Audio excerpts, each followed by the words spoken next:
فإذا قضيتم مناسككم فاذكروا الله كذكركم آباءكم أو أشد ذكرا. فمن الناس من يقول ربنا آتنا في الدنيا وما له في الآخرة من خلاق، ومنهم من يقول ربنا آتنا في الدنيا حسنة وفي الآخرة حسنة وقنا عذاب النار. أولئك لهم نصيب مما كسبوا والله سريع الحساب. واذكروا الله في أيام معدودات، فمن تعجل في يومين فلا إثم عليه، ومن تأخر فلا إثم عليه لمن اتقى. واتقوا الله واعلموا أنكم إليه تحشرون. ومن الناس من يعجبك قوله في الحياة الدنيا ويشهد الله على ما في قلبه وهو لد الخصام. وإذا تولى سعى في الأرض ليفسد فيها ويهلك الحرث والنسل والله لا يحب الفساد. وإذا قيل له اتق الله أخذته العزة بالإثم فحسبه جهنم ولبئس المهاد. ومن الناس من يشري نفسه ابتغاء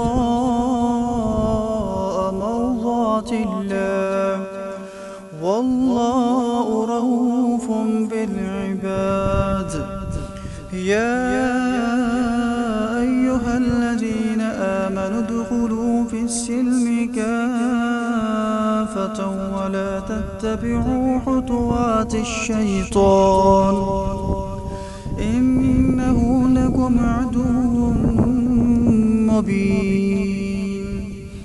فإن زللتم من بعد ما جاءتكم البينات فاعلموا أن الله عزيز حكيم. هل ينظرون إلا أن يأتيهم الله في ظلل من الغمام والملائكة وقضي الأمر وإلى الله ترجع الأمور. سل بني إسرائيل كم آتيناهم من آية بينة ومن يبدل نعمة الله من بعد ما جاءته فإن الله شديد العقاب. زين للذين كفروا الحياة الدنيا ويسخرون من الذين آمنوا والذين اتقوا فوقهم يوم القيامة والله يرزق من يشاء بغير حساب. كان الناس أمة واحدة فبعث الله النبيين مبشرين ومنذرين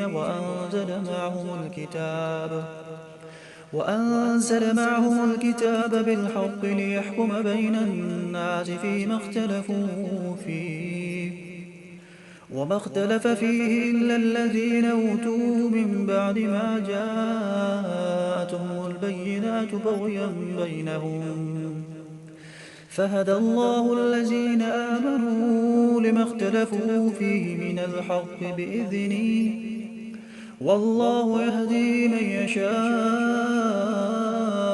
إلى صراط مستقيم. أم حسبتم أن تدخلوا الجنة ولما يأتكم مثل الذين خلوا من قبلكم مستهم البأساء والضراء الموتى وزلزلوا حتى يقول الرسول والذين آمنوا معه متى نصر الله ألا إن نصر الله قريب يسألونك ماذا ينفقون قل ما أنفقتم من خير فللوالدين والأقربين واليتامى والمساكين وابن السبيل وما تفعلوا من خير فإن الله به عليم كتب عليكم القتال وهو كره لكم وعسى أن تكرهوا شيئا وهو خير لكم وعسى أن تحبوا شيئا وهو شر لكم والله يعلم وأنتم لا تعلمون